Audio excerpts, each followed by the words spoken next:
आणि आता पाहणार आहोत सविस्तर बातमीपत्र। शिवसेना पक्षाचा आज 57वा वर्धापन दिन आहे, तर गेल्या वर्षी 2 दसरा मेळाव्यांप्रमाणेच यंदा 2 वर्धापन दिन आयोजित करण्यात आलेले आहेत। शिवसेना उद्धव बाळासाहेब ठाकरे पक्षाचा पारंपरिक वर्धापन दिन माटुंगा इथल्या षण्मुखानंद सभागृहात होणार आहे, तर मुख्यमंत्री एकनाथ शिंदे यांच्या शिवसेनेचा वर्धापन दिन गोरेगाव इथल्या नेस्को सेंटरमध्ये होणार आहे। ठाकरे गटाचा षण्मुखानंद सभागृहात होणाऱ्या वर्धापन दिन सोहळ्यात शिवसेना पक्षप्रमुख उद्धव ठाकरे यांचं भाषण होणार आहे, तर गोरेगाव इथल्या नेस्को सेंटरमध्ये मुख्यमंत्री एकनाथ शिंदे यांचं मुख्य भाषण होणार आहे। त्याचबरोबर ठाकरे गटातील काही माजी आमदार आणि नगरसेवकांचा पक्ष प्रवेश होणार असल्याची माहिती देखील मिळते।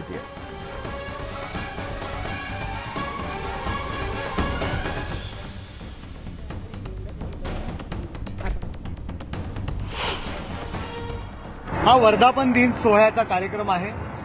या ठिकाणी आमचे मुख्य नेते एकनाथ शिंदे साहेब यांचं मार्गदर्शन आमच्या पदाधिकाऱ्यांना हा महत्त्वाचा पार्ट आहे या मेळाव्याचा। आणि त्याचबरोबर आमचा सदस्य नोंदणी शुभारंभ सुद्धा आजपासून होतोय। आणि महाराष्ट्राच्या कानाकोपऱ्यात ग्रामीण भागामध्ये आदिवासी बहुविभाग जो आहे, जे जिल्हे आहेत, त्यामध्ये आम्ही रुग्णवाहिकांचं वाटप सुद्धा आज मुख्यमंत्री नामदार एकनाथ शिंदे साहेब यांच्या शुभ हस्ते होणार आहे। राज्याचे उद्योग मंत्री उदय सामंतांनी शिवसेनेच्या वर्धापन दिनाच्या मुद्द्यावरून ठाकरेंवर टीकास्त्र सोडलंय। इतरांचे वर्धापन दिन हा महाविकास आघाडी आणि काँग्रेसचा मेळावा आहे असा खोचक टोला उदय सामंतांनी लगावलाय। तर दुसरीकडे आमच्या उठावामुळे आत्ता नेते किती सुखी आहेत हे स्पष्ट होतं असंही सामंत म्हणाले। दुसरीकडे सरकार स्थापनेच्या वेळी गद्दारी कुणी केली असा टोलाही त्यांनी लगावलाय।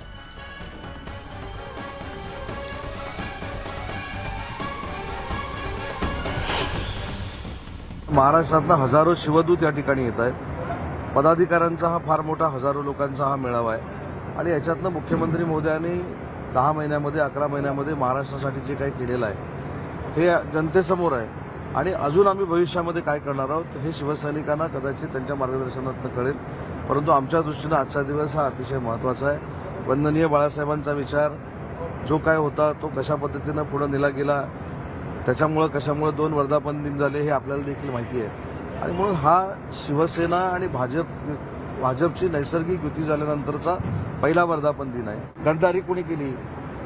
शिवसेना भाजप युतीनं आम्ही लढलो, वंदनीय बाळासाहेबांचा फोटो लावला, नरेंद्र मोदी साहेबांचा फोटो लावला, मतं मागितली, सरकार स्थापनेच्या वेळी काँग्रेस राष्ट्रवादी काँग्रेस पक्षाबरोबर गेलो। मला असं वाटतं ही खऱ्या अर्थानं मतदारांबरोबरची गद्दारी आहे आणि ही कुणी केलेली आहे मतदारांना माहिती आहे। आणि म्हणून आम्ही नैसर्गिक युतीमध्ये आहोत। आम्ही स्वाभिमानानं आणि अभिमानानं सांगतो की आम्ही जे केलं हे योग्य केलेलं आहे। कोणाला गद्दारी वाटो, कोणाला खोके घेतले तसं वाटो, पण जे खोके घेत होते त्यांनी खोक्याची टीका दुसऱ्यावर करू नये। काही लोक स्वतःहून जे आम्हाला गद्दार दिन साजरा करणार म्हणून सांगतायत ते स्वतःहून कार्यकर्त्यांना सांगून मी मुख्यमंत्री होणार अशा पद्धतीचे बॅनर लावत आहेत आणि सर्व्हेमधनं शिंदे आणि फडणवीस यांचंच सरकार येणार आहे अशा पद्धतीचा सर्व्हे होतोय। त्याच्यामुळे जे आमच्यावर ठपका ठेवत आहेत त्यांनी आत्मचिंतन करण्याची गरज आहे। आणि दुसरी महत्त्वाची गोष्ट अशी आहे की संजय राऊत स्पष्ट असं सांगतायत की आमची इच्छा असेपर्यंत आम्ही महायुतीमध्ये राहू। म्हणजे नक्की महायुतीची गरज कोणाला आहे? शिवसेनेला आहे उरलेल्या की राष्ट्रवादी काँग्रेस पक्षाला आहे? हे पहिलं राष्ट्रवादीच्या प्रदेशाध्यक्षांनी जाहीर केलं पाहिजे। राज्यातील सर्व राजकीय पक्षांकडून आगामी निवडणुकांची जोरदार पूर्वतयारी केली जाते। लोकसभा आणि विधानसभेसाठी राजकीय पक्षांमध्ये हालचालींना वेग आलाय। या दरम्यान महाराष्ट्रामध्ये सद्यस्थितीत विधानसभा निवडणुका झाल्या तर कोणता पक्ष बाजी मारेल याबद्दलचा एक सर्व्हे समोर आलाय। न्यूज एरिना इंडिया या संस्थेनं केलेल्या सर्व्हेमध्ये महाराष्ट्रामध्ये भाजपला तब्बल 1,400 जागा मिळवण्याचा अंदाज वर्तवण्यात आलेला आहे, तर मुख्यमंत्री म्हणून देवेंद्र फडणवीसांना सर्वाधिक पसंती देण्यात आली आहे। सर्व्हेमध्ये भाजपला सर्वाधिक 123 ते 129 जागा मिळतील असा अंदाज वर्तवण्यात आलाय, तर शिवसेना आणि भाजप युती बहुमताचा आकडा सहज पार करतील असंही हा सर्व्हे सांगतोय। मुख्यमंत्री एकनाथ शिंदेंच्या नेतृत्वात शिवसेनेला 25, राष्ट्रवादी काँग्रेसला 55 ते 56 आणि काँग्रेसला 50 ते 53 जागा मिळतील असा सर्व्हेचा अंदाज आहे, तर उद्धव ठाकरेंच्या गटाला अवघ्या 17 ते 19 जागा मिळतील असं सर्व्हे सांगतोय। अपक्ष आणि इतर पक्षांना 12 जागा मिळण्याचा अंदाज आहे, पण या अपक्षांचा कलही बहुतांश भाजपकडे असेल असं बोललं जात आहे। आणि मुख्य म्हणजे महाराष्ट्राच्या मनातला मुख्यमंत्री म्हणून देवेंद्र फडणवीसांना सर्वाधिक पसंती मिळाली आहे।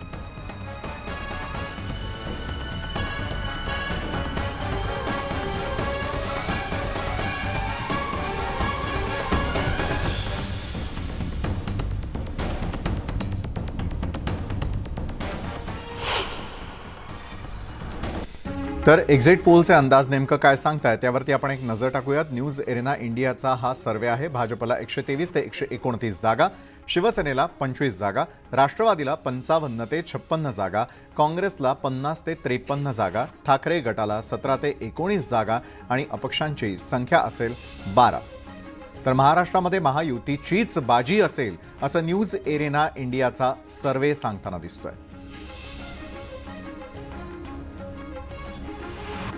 तर दुसरीकडे कोकण विभाग जो आहे त्यावरती देखील एक नजर टाकूयात. यामध्ये भाजपला 29 ते 33 जागा, शिवसेनेला 11 जागा, ठाकरे गटाला 14 ते 16 जागा, काँग्रेसला 5 ते 6 जागा, राष्ट्रवादीला 7 ते 8 जागा आणि अपक्षांची संख्या साधारणतः 5 इतकी असेल. म्हणजे कोकण विभागात असलेल्या एकूण 75 जागांमध्ये कोणत्या पक्षाला कशा प्रकारे कल मिळू शकतो कोकण विभागामध्ये त्यावर आपण एक नजर टाकली. तर दुसरीकडे महाराष्ट्रात महायुतीचीच बाजी असेल असं न्यूज एरेना इंडियाचा सर्वे सांगताना दिसतोय. त्यातही मुंबई विभागात एकूण जागा आहेत 36. त्यापैकी भाजपला 16 ते 18 जागा, शिवसेनेला 2 जागा, ठाकरे गटाला 9 ते 10 जागा, काँग्रेसला 5 ते 6 जागा, राष्ट्रवादी 1 जागा आणि साधारण अपक्ष एखादा उमेदवार या ठिकाणी निवडून येण्याची शक्यता असा हा कल सांगताना दिसतोय. मुंबई विभागानंतर आपण बोलूयात पश्चिम महाराष्ट्राकडे. एकूण जागात पश्चिम महाराष्ट्रातल्या 58, त्यापैकी भाजपला 22 ते 23 जागा, शिवसेनेला 1 जागा, राष्ट्रवादीला 23 जागा, काँग्रेसला 9 ते 10 जागा, ठाकरे गटाला 1 जागा आणि अपक्ष असेल 1. पश्चिम महाराष्ट्रामध्ये काय संख्याबळ असू शकतं त्यावरती नजर टाकल्यानंतर वळूयात मराठवाड्याकडे. एकूण जागा आहेत त्या ठिकाणी 46, त्यापैकी भाजप 19 राखण्यात यश मिळवेल, शिवसेना 5, राष्ट्रवादी 9, काँग्रेस 10, ठाकरे गट 2, अपक्ष 1. मराठवाड्यानंतर उत्तर महाराष्ट्र, ज्याला खानदेश म्हणून आपण ओळखतो, त्या ठिकाणी एकूण जागा आहेत 47, त्यापैकी भाजप 23 जागा राखण्याची शक्यता, शिवसेना 3, राष्ट्रवादी 14, काँग्रेस 6, ठाकरे गट 0 आणि अपक्ष 1. तर विदर्भामध्ये एकूण जागांची संख्या आहे 62, त्यापैकी भाजप 30 ते 31 जागा, शिवसेना 5, राष्ट्रवादी 2, काँग्रेस 20 ते 21 जागा, ठाकरे गट त्या ठिकाणी खातंही उघडू शकणार नाही, तर अपक्ष 4. अशा प्रकारचा हा अंदाज वर्तवला गेलेला आहे. आणि महत्त्वाचा मुद्दा ज्यावरून गेले कित्येक दिवस राजकीय वातावरण ढवळून निघालेलं होतं, महाराष्ट्राच्या मनातला मुख्यमंत्री कोण, तर सर्वाधिक पसंती या ठिकाणी 35% मिळतीये देवेंद्र फडणवीस यांच्या नावाला, 21% पसंती मिळतीये ती देखील अशोक चव्हाणांच्या नावाला, अजित पवारांच्या नावाला 14%, एकनाथ शिंदेंना 12%, उद्धव ठाकरेंना 9% आणि इतर 9% असा हा अंदाज वर्तवला जातोय. आणि याच संदर्भामध्ये अधिक चर्चा करण्यासाठी, अधिक जाणून घेण्यासाठी आपले प्रतिनिधी प्रशांत बाग आपल्यासोबत जोडले गेलेले आहेत. प्रशांत, गेल्या कित्येक दिवसांपासून आपण बघतोय की येत्या काळामध्ये राजकीय निवडणुका कशा प्रकारे असू शकतात, जनतेच्या मनातला मुख्यमंत्री कोण, जनतेच्या मनातला सर्वात मोठा पक्ष कोण, असे अनेक एकमेकांबद्दलचे दावे आपल्याला या पक्षांकडून केले जात असल्याचं दिसतंय. मात्र हा जो आलेला सर्वे आहे यामधील आकडेवारी आपण महाराष्ट्रातल्या जनतेला समजावून सांगितलेली आहे. मात्र सर्वे जो आहे त्याचं सखोल विश्लेषण काय सांगू शकाल, कशा प्रकारे कल असू शकतात येत्या काळातल्या निवडणुकांसंदर्भातले? विशाल, खरं तर अत्यंत महत्त्वाच्या मुद्द्याला तू स्पर्श केला होता की जनतेला नेमकं काय हवं आहे आणि जनतेला नेमकं काय हवं आहे, जनतेच्या मनात नेमकं काय आहे, जनतेचा मनातला मुख्यमंत्री कोण, अशा अनेक प्रश्नांची, अनुत्तरित प्रश्नांची आजच्या राजकीय पटलावर अत्यंत गोंधळ सुरू असताना सुद्धा जी उत्तरं आहेत ती या सर्वेतनं मिळतात. आपल्याला माहिती आहे की विदर्भ, उत्तर महाराष्ट्र, कोकण या भागातनं ज्या पद्धतीनं भारतीय जनता पक्षाचा जनाधार वाढला याचं स्पष्ट विश्लेषण हे या सर्वेमधनं दिसून येतं आहे. त्यापाठोपाठ मुंबई असो की मराठवाडा या भागातनं मिळणारा जनाधार याच्यामध्ये वाढलेला एक फरक दिसून येतोय. पश्चिम महाराष्ट्रामध्ये सुद्धा भारतीय जनता पक्षाची परिस्थिती एकंदरीत मजबूत झाली आहे असं आपल्याला या सर्वेच्या माध्यमातून आपल्याला नक्की म्हणता येईल.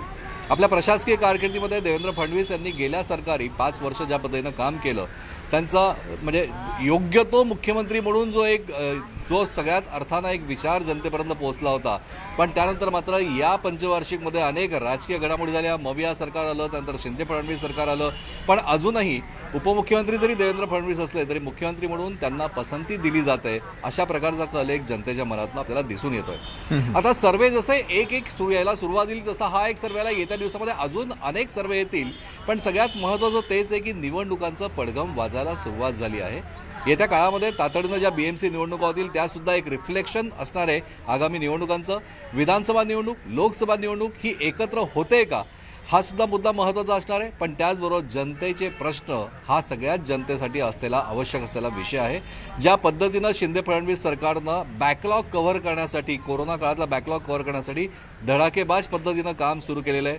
एकनाथ शिंदे यांचा जनाधार जसा वाढतोय तसं उपमुख्यमंत्री देवेंद्र फडणवीस यांचा दांडगा प्रशासकीय मुख्यमंत्रीपदाचा अनुभव त्याचा सुद्धा रिफ्लेक्शन या सर्वेमधनं दिसून येतं. बरोबर. भारतीय जनता पक्षाला एकंदरीत येत्या दिवसामध्ये खूप चांगले दिवस, सुगीचे दिवस आहे असं जनतेच्या मनात आहे, असं तरी हा सर्वे नक्कीच सांगतोय. विशाल. नक्कीच प्रशांत, एकमेकांच्या बाबतीत कितीही आरोप प्रत्यारोप केले किंवा कुठल्याही प्रकारचे दावे केले तरी देखील महाराष्ट्रामध्ये सत्ता कुणाची येणार हे सर्वसामान्य मतदार आणि जनताच ठरवणार, यावरती देखील लक्ष देण्याची या सर्व राजकीय पक्षांना गरज आहे. धन्यवाद आपण दिलेल्या या सविस्तर माहितीसाठी. त्यानंतर बोलूयात पुढच्या महत्त्वाच्या बातमीकडे. राज्याचे विरोधी पक्ष नेत्यांसह अनेक नेत्यांनी नोट प्रेसमध्ये छापलेल्या नोटा गहाळ झाल्याचा संशय व्यक्त केल्यानंतर संपूर्ण देशभरात एकच खळबळ उडाली होती. मात्र या सगळ्या आरोपांवर आता नाशिकच्या करन्सी नोट प्रेसकडून स्पष्टीकरण देण्यात आलेलं आहे. या संपूर्ण प्रकरणामध्ये नेमकं काय घडलंय जाणून घेऊयात आमच्या या रिपोर्टमधून. नोट प्रेसमधून खरंच कोटींच्या नोटा गायब? विरोधकांच्या टीकेनंतर नोट प्रेसचं उत्तर. 82,000 कोटींच्या नोटांचा मुद्दा तांत्रिक, नोटा गहाळ झाल्या नसल्याचं स्पष्टीकरण. नाशिक, देवास आणि बंगळुरूमधील नोट प्रेसमधून छापण्यात आलेल्या 82,000 कोटींच्या नोटा रिझर्व्ह बँकेपर्यंत गेल्याच नसल्याच्या बातमीनं देशभरात खळबळ उडाली होती. या प्रकरणानंतर विरोधकांनी सत्ताधाऱ्यांवर निशाणा साधला. विरोधी पक्षनेते अजित पवारांनी नाशिकमधल्या करन्सी नोट प्रेसमध्ये छापलेल्या 1761 दशलक्ष नोटा रिझर्व्ह बँकेमार्फत पोहोचल्याच नसल्याचं सांगत या नोटांची चोरी झाली आहे का असा सवाल उपस्थित केला. त्यांच्यासह अनेक नेत्यांनी या प्रकरणावरून सवाल उपस्थित केले होते. कितीदा तुम्ही हे म्हणजे हा काही पोरखेळ चाललाय का, ही काही चेष्टा चालली का? आणि मग ते सांगा ना, ही जी काही बातमी आहे त्याच्यात काय तथ्य आहे, किती चलनामध्ये नोटा होत्या आणि किती जमा नोटा झाल्या ते सांगा. काहीच सांगायला तयार नाही. खोटं असेल तर रिझर्व्ह बँकेने ते जाहीर करून टाकलं पाहिजे किंवा असं काहीच झालेलं नाही. आणि या नोटा वगैरे जे काही गायब झाल्या वगैरे म्हणतात, या वर्तमानपत्राच्या बातमीत तथ्य नाही हे सांगितलं पाहिजे. प्रधानमंत्र्यांनी जे आहे याच्यामध्ये लक्ष घालावं लागेल आणि सगळ्यांनी जाम विचारावं लागेल, हे जर 82,000 कोटी रुपये गेले तर कुठे गेले. विरोधी पक्षाच्या नेत्यांच्या आरोपांमुळे महाराष्ट्रासह देशभरात याबाबत चर्चेला उधाण आलं. पण आता नाशिकच्या करन्सी नोट प्रेसच्या वतीनं स्पष्टीकरण देण्यात आलंय.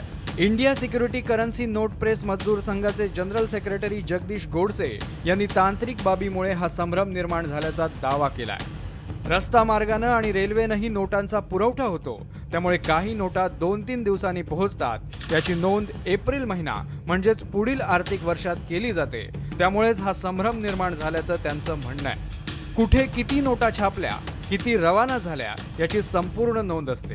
तसंच कर्मचाऱ्यांची तपासणीही केली जात असल्यानं नोटा गहाळ झाल्याची केवळ अफवा असल्याचा खुलासा नाशिक प्रेसकडून करण्यात आलाय. असा काही प्रकार घडत नाही. आणि राहिला RBIकडे आपण ज्यावेळेस डिस्पॅच करतो तर डिस्पॅच केल्यानंतर सगळे कागदपत्रांची पूर्तता ठिकाणी होत असते. हा सगळा गैरसमज झालेला आहे. एकंदरीतच नाशिक नोट प्रेसच्या मते नोटा गहाळ झाल्याचं प्रकरण गैरसमजुतीतून घडलंय. त्यामुळे विरोधकांनी नोटा गहाळ झाल्याचा संशय व्यक्त करत मोदी सरकारला घेरण्याचा केलेला प्रयत्न पुन्हा एकदा फेल गेल्याचं समोर आलंय. व्हिडिओ जर्नलिस्ट हेमंत बागुलसह लक्ष्मण घाटोळ, न्यूज 18 लोकमत, नाशिक. आणि त्यानंतर एक नजर टाकूयात राज्यातील प्रमुख शहरातील आजच्या तापमानावर.